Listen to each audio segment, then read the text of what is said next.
Hello friends, আজকে আমরা আলোচনা করতে চলেছি জয়নিং অফ সেন্টেন্সেস নিয়ে এবং এই ভিডিওটি হবে স্পেশালি ফর ক্লাস 9-10। তাহলে শুরু করছি joining of sentences into a single one by using participle, অর্থাৎ ক্রিয়া বিশেষণ ব্যবহার করে কিভাবে আমরা জয়নিং শিখব। একাধিক বাক্যকে একটি বাক্যে পরিণত করাই হলো জয়নিং। তাহলে জয়নিং বলতে আমরা বুঝবো দুই বা তার বেশি সংখ্যক সিম্পল সেন্টেন্সকে জয়েন করে একটি সেন্টেন্সে পরিণত করাকে জয়নিং অফ সেন্টেন্স বলা হয়।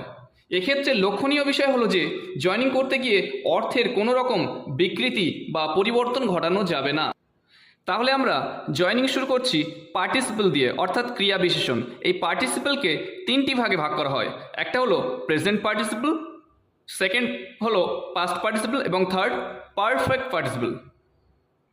আমরা প্রথমেই শিখব present participle by using present participle. Present পার্টিসিপলে আমরা কি করব? ভার্বের সঙ্গে আইএনজি যুক্ত করে একাধিক বাক্যকে একটি বাক্যে পরিণত করব।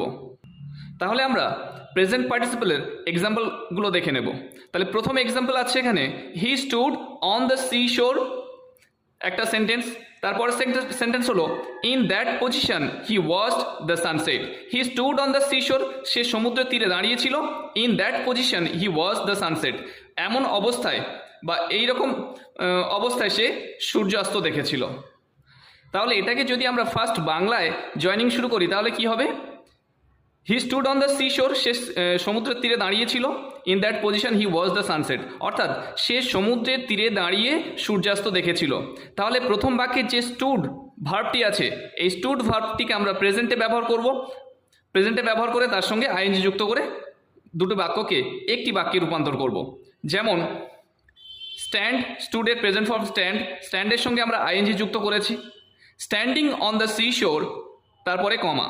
তাহলে প্রথম বাক্যটা যখন শেষ করব আমরা কমা দেব যদি আমরা প্রথমে ভার্বের সঙ্গে আইএনজি যুক্ত করি। তাহলে প্রেজেন্ট পার্টিসিপল আমরা কি করব? ভার্বের সঙ্গে আইএনজি যুক্ত করব। তাহলে স্ট্যান্ডিং অন দ্য সি শোর, কমা হি ওয়াচড দ্য সানসেট। তাহলে প্রথম বাক্যটা আমরা ক্লিয়ার করলাম। নেক্সট, অর্ণব কেম হোম, একটি বাক্য। হি বিগ্যান টু রাইট, তাহলে অর্ণব বাড়ি এসেছিল, সে লিখতে শুরু করেছিল। তাহলে এখানে দুটি বাক্য, এই দুটি বাক্যকে আমরা জয়নিং করব। তার মানে বাড়ি এসে অর্ণব লিখতে শুরু করেছিল, যদি আমরা একটি বাক্যে পরিণত করি তাহলে এরকম আসবে। তাহলে এই যে কেম শব্দটা আছে, প্রথম বাক্যের যে কেম ভার্বটি আছে, এটাকে আমরা প্রেজেন্ট ফর্মে নিয়ে আসবো এবং তার সাথে আইএনজি যুক্ত করব। যেমন করেছি এখানে, coming home, comma Arnab began to write, বাড়ি এসেই অর্ণব লিখতে শুরু করেছিল। Next, the deer was running, হরিণটি দৌড়াচ্ছিল। It was chased by a tiger, একটি বাঘ এটাকে ধাওয়া করেছিল। তাহলে ছুটন্ত হরিণটিকে একটি বাঘ ধাওয়া করেছিল, আমরা এইরকম একটি বাক্যে পরিণত করতে পারি। তাহলে এই যে রানিং প্রথম বাক্যের যে ভার্বটি আছে, সেই ভার্বের সঙ্গে আমরা এখানে দেখতে পাচ্ছি আইএনজি যুক্ত অলরেডি আছে। সেজন্য আমরা কি করব? The running deer was chased by a tiger, ছুটন্ত হরিণটিকে একটি বাঘে ধাওয়া করেছিল বা তাড়া করেছিল। Next, we are going to join by using past participle, অর্থাৎ ভার্বের সঙ্গে আমরা ডি, ইডি, টি, ইএন ইত্যাদি যোগ করে আমরা পাস্ট পার্টিসিপলে জয়নিং শিখব। এক্সাম্পলটা একটু দেখে নেব। You wrote a letter to me 4 days ago, I received it today. You wrote a letter to me 4 days ago. 4 দিন আগে তুমি আমাকে একটি চিঠি লিখেছিলে। I received it today, এটা আমি আজকে পেয়েছি। তাহলে এখানে যে দুটো বাক্য আছে, 4 দিন আগে তুমি যে বাক্যটি যে চিঠিটি আমাকে লিখেছিলে সেটা আমি আজকে পেয়েছি। তার মানে আজকে আমি যে চিঠিটি পেয়েছি সেটি তুমি 4 দিন আগে লিখেছিলে। তাহলে এটা কি করব আমরা? প্রথমে আমরা কি করলাম? Today I received the letter written by you 4 days ago. আজকে আমি চিঠিটি পেয়েছি তোমার দ্বারা লেখা 4 দিন আগে। অর্থাৎ আমরা কি করেছি? ভার্ব যে ছিল এখানে, এই যে রোটটাকে আমরা কি করেছি? রিটেন, ইএন যোগ করে দিয়েছি। অর্থাৎ ভার্বের থার্ড ফর্ম আমরা এখানে ব্যবহার করেছি। Today I receive the letter written by you, আজকে তোমার দ্বারা লেখা চিঠিটি আমি পেয়েছি 4 days ago, যেটা তুমি 4 দিন আগে লিখেছিলে। Next, the soldiers were wounded in the battle. সৈন্যরা যুদ্ধক্ষেত্রে আহত হয়েছিল। They have been sent to a military hospital. তাদেরকে একটি মিলিটারি হসপিটালে পাঠানো হয়েছিল। তাহলে আমরা এখানে দেখতে পাচ্ছি দুটি বাক্য আছে, যে সৈন্যরা যুদ্ধক্ষেত্রে আহত হয়েছিল তাদেরকে একটি মিলিটারি হসপিটালে পাঠানো হয়েছিল।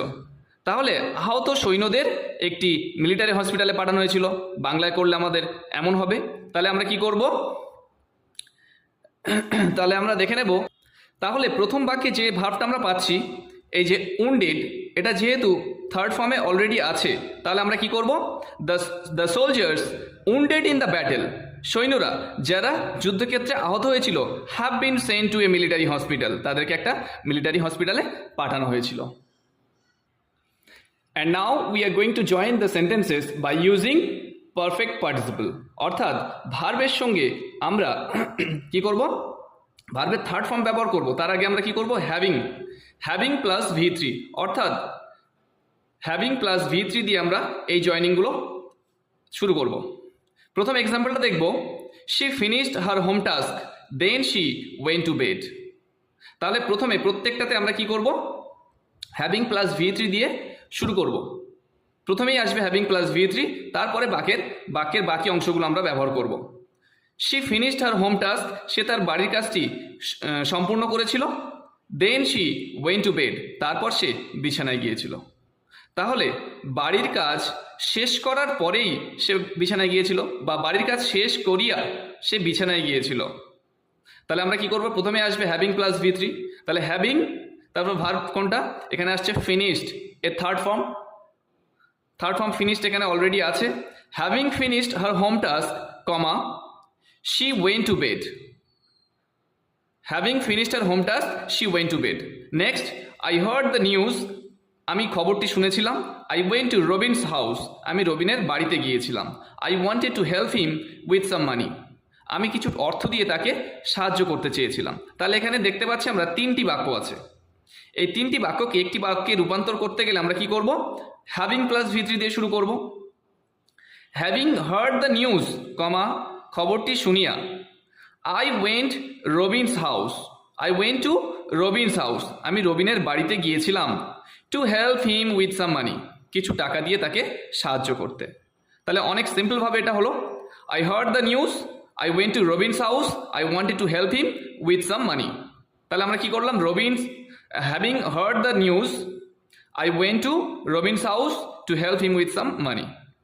Next, I saw some paintings of Picasso, আমি পিকাসোর কিছু ছবি বা পেন্টিং আমরা দেখেছি, কিছু চিত্র দেখেছি। I realise their superior quality, তাদের উন্নত যে গুণমান সেটা আমি বুঝতে পেরেছিলাম।